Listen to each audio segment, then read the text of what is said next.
我提出問題，乜嘢判斷我，乜嘢會為我嘅選擇負責到最後？喺呢個問題面前，東方同西方行咗唔同嘅路。西方首先追問標準嘅位置，乜嘢係啱，邊個作出判斷，呢個標準應該放喺邊度？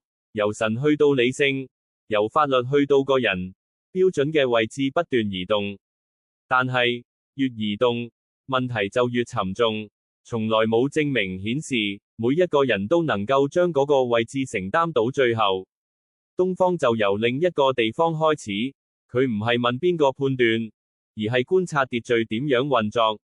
透過天同道，透過禮同理，秩序被觀察到，而留下嘅事實係，模仿會導致崩潰，對齊就可以維持。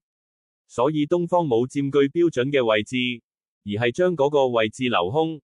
就係咁，如果西方問嘅係崩潰之後嘅人，東方問嘅就係可以被維持嘅人。